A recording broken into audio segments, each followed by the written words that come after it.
प्रधानमंत्री नरेंद्र मोदी आज शाम 6:30 बजे कोरोना की स्थिति पर समीक्षा बैठक करेंगे। इस बैठक में गृह मंत्री अमित शाह, स्वास्थ्य मंत्री मनसुख मंडाविया समेत आला अधिकारी शामिल होंगे। कोरोना के हालात पर आज दिल्ली में अरविंद केजरीवाल की बैठक। अस्पताल में बेड, ऑक्सीजन, दवाइयों समेत होम आइसोलेशन की तैयारियों की करेंगे समीक्षा।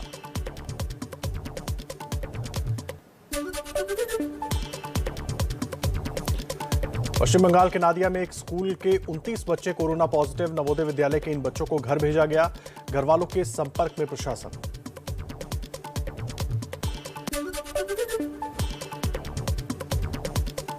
हिमाचल प्रदेश के बिलासपुर में सरकारी स्कूल के 23 बच्चे कोरोना पॉजिटिव।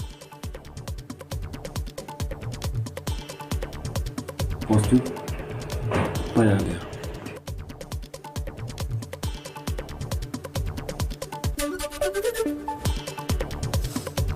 देश में ओमिक्रॉन मरीजों की संख्या 236 हुई। इनमें से 104 मरीज ठीक हो चुके हैं।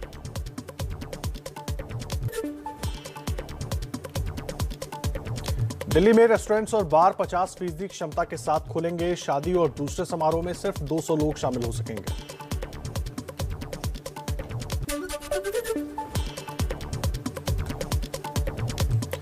दिल्ली में बिना मास्क बाजारों और दुकानों पर एंट्री नहीं मिलेगी। डीडीएमए ने नो मास्क नो एंट्री का निर्देश जारी किया है।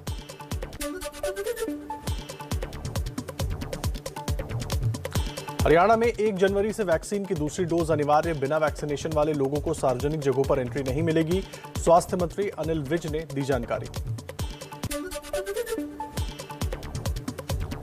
पंजाब सरकार का बड़ा फैसला, वैक्सीन नहीं लगवाने वाले कर्मचारियों की सैलरी रुकेगी। अधिसूचना जारी।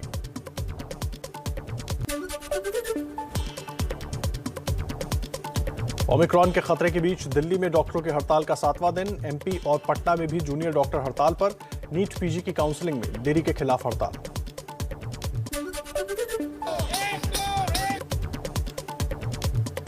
प्रधानमंत्री मोदी का 10 दिन के अंदर आज दूसरा वाराणसी दौरा। 870 करोड़ की 22 परियोजनाओं का उद्घाटन करेंगे और शिलान्यास करेंगे। एक जनसभा को भी संबोधित करेंगे। वाराणसी में पीएम मोदी चांदपुर के स्पीड ब्रीडिंग सेंटर का भी करेंगे लोकार्पण। बेहतरीन प्रजाति के फसलों को विकसित करने के लिए बनाया गया है संस्थान।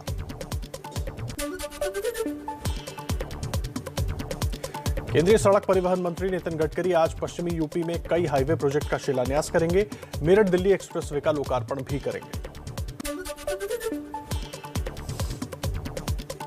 यूपी के उम्मीदवारों का नाम तय करने के लिए कांग्रेस की केंद्रीय चुनाव समिति की आज वर्चुअल बैठक। 50 और सीटों के लिए नामों पर लग सकती है मुहर।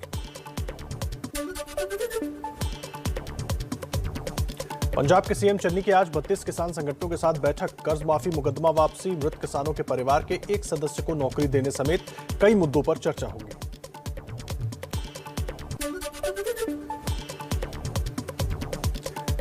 पंजाब में चन्नी कैबिनेट की बैठक आज। चुनाव को देखते हुए कई अहम मुद्दों पर चर्चा होने की उम्मीद।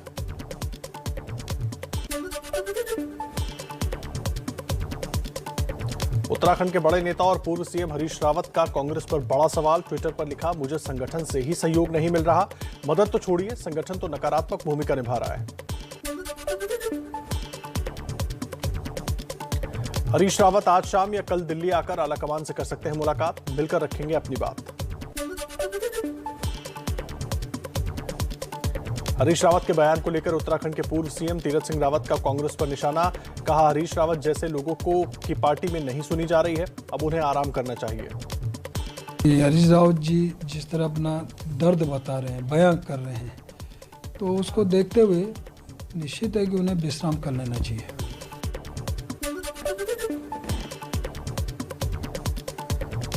प्रियंका गांधी के आरोप का केंद्र सरकार ने लिया संज्ञान। सूत्रों के मुताबिक प्रियंका गांधी के बच्चों के इंस्टाग्राम अकाउंट से कोई छेड़छाड़ नहीं की गई। प्रियंका ने अपने बच्चों के इंस्टाग्राम अकाउंट हैक करने का आरोप लगाया था।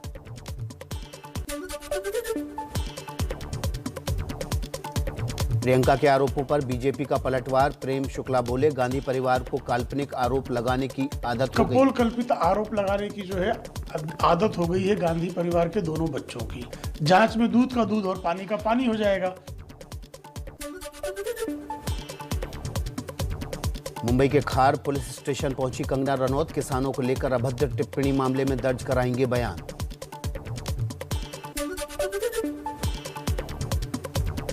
पूर्व प्रधानमंत्री चौधरी चरण सिंह की जयंती पर उनके पोते जयंत चौधरी ने दी श्रद्धांजलि, किसान घाट पर किया हवन।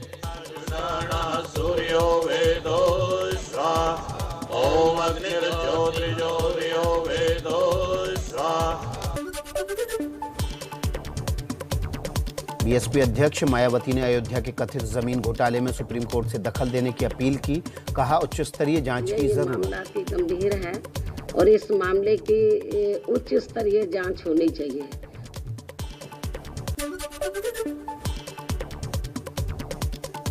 अयोध्या में कथित जमीन घोटाले को लेकर आम आदमी पार्टी के सांसद संजय सिंह का आरोप, बोले राम मंदिर तीर्थ क्षेत्र के आसपास जमीन खरीदने की होड़, विधायकों, नेताओं, एसडीएम। 5 किलोमीटर के एरिया में किस प्रकार से तमाम अधिकारियों ने, भारतीय जनता पार्टी के विधायकों ने, उनके रिश्तेदारों ने, उनके मेयर ने जमीनें खरीदी हैं।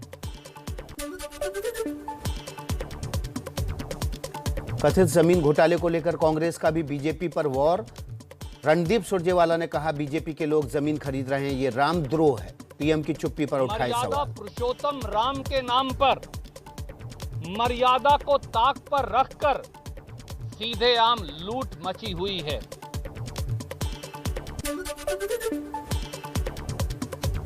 एनसीपी नेता नवाब मलिक ने कथित जमीन घोटाले को लेकर बीजेपी पर साधा निशाना, कहा राम नाम की लूट का खेल जनता के सामने आ रहा है। हमें लगता है बीजेपी का राम नाम की लूट का खेल अब जनता के सामने आने लगा है।